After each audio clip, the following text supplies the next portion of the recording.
Open your eyes, your mind, your heart. Let's have a school choice conversation.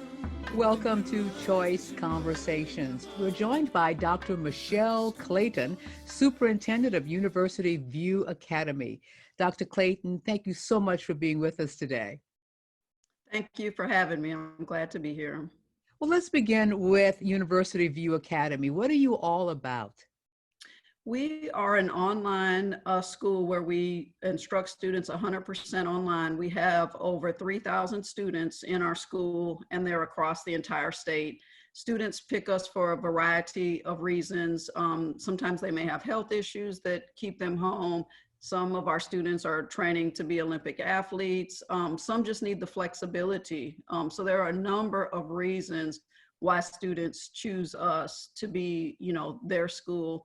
But we make sure that we teach them with high quality standards, the same or better than what they would find in any brick and mortar school.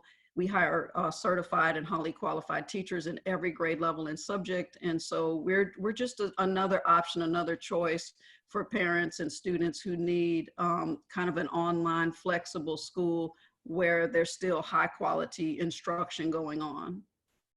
And Dr. Clayton, we're hearing a lot of terms being bandied about, especially after COVID-19. We're hearing online charter school. We're hearing actually homeschooling and distance learning. Can you kind of talk about the differences between the three, or are they similar? What are your thoughts? Well, homeschooling is where parents can kind of pick the curriculum themselves and work at a pace that they want to work at, and they don't take state tests and that kind of thing.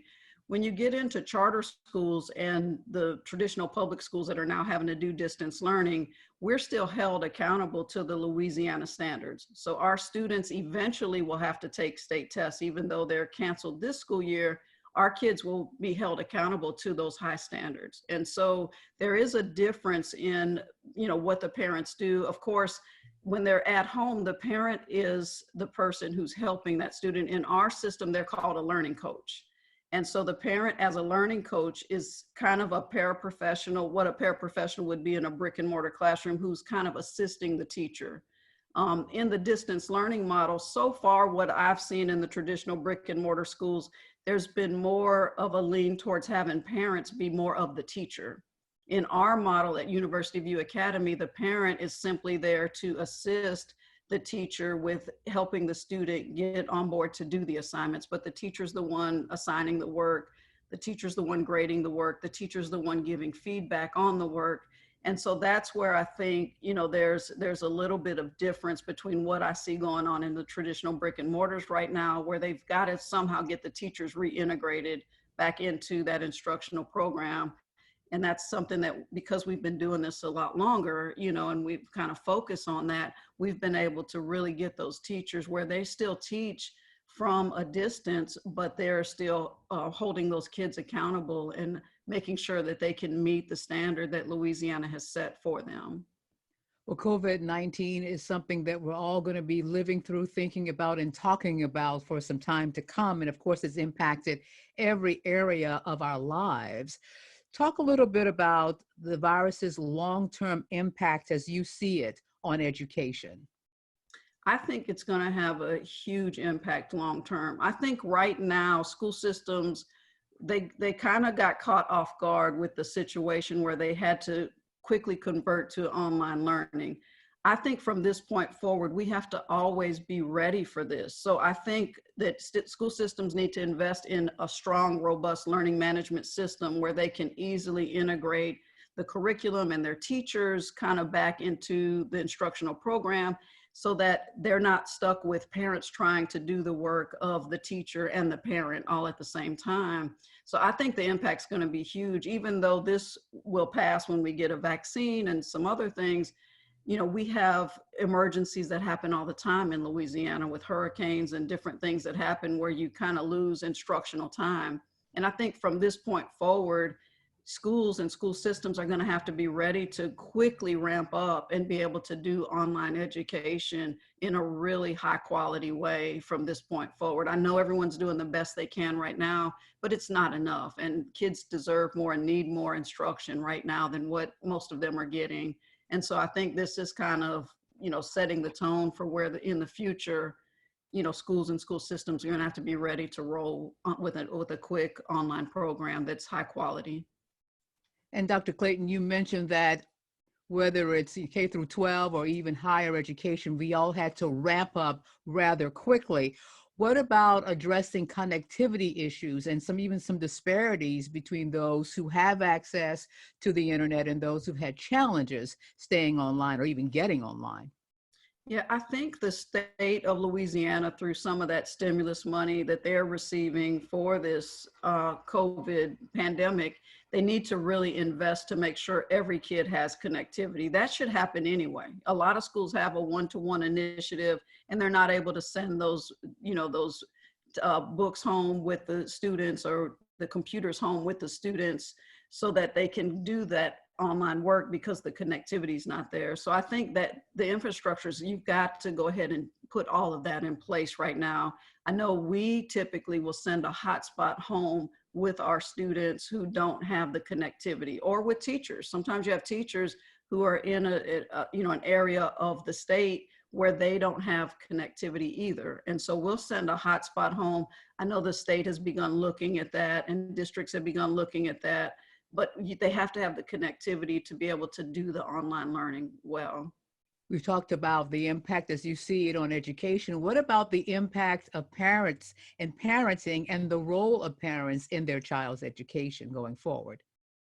I think parents have had to step up. That's probably a good thing. Like they've had to come in and now better understand what the teachers have been doing with the children. I've had my own experience. My kids are in the Zachary Community School District, and they've come home. So I have 3 third graders and a 6th grader, and I've had to learn the standards and kind of be prepared to teach my own kids, in addition to just being mom, around the house and helping them in other ways. So I think parents forevermore are going to have much more respect for the work that the teachers are doing in those classrooms, but at the same time, understand that their role is much more important now. Like when kids bring home their homework, parents have to be fully engaged in helping their kids learn. And I think it'll be a much closer partnership from this point forward.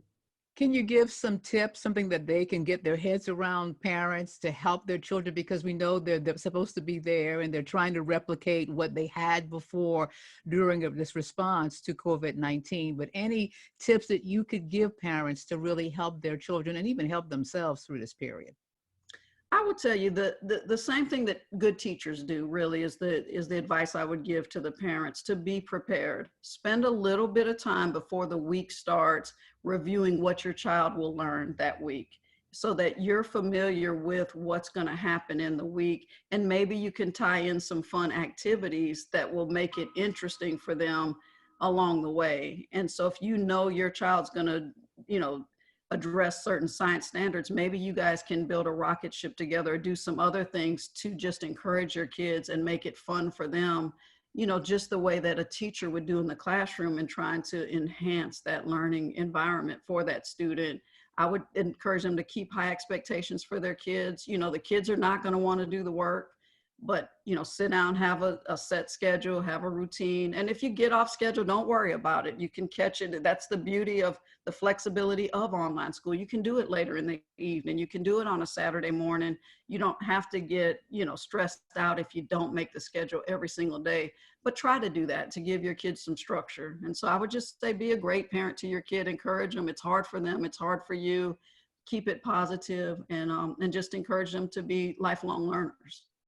Any final thoughts about distance learning or helping us get through this period, because we don't know the end date as of now?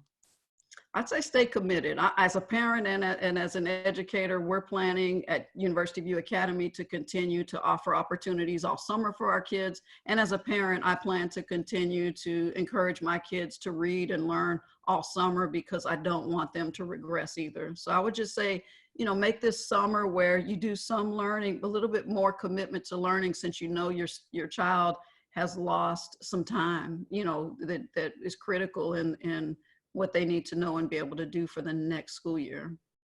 Dr. Clayton, thank you for being with us. Thank you for having me. And thanks to all of you for joining us for Choice Conversations.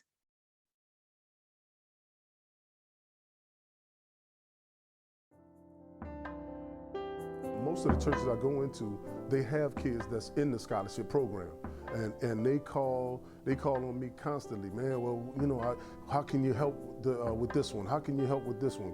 What can we do to help? So, you know, for us to be able to bring this information to them and let them know about school choice and how it helps is just a wonderful thing.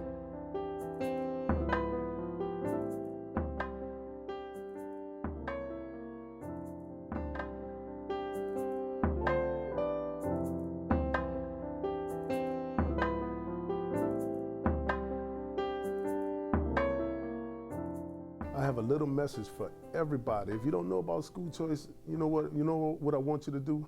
Open your eyes, your heart, your mind to a school choice conversation.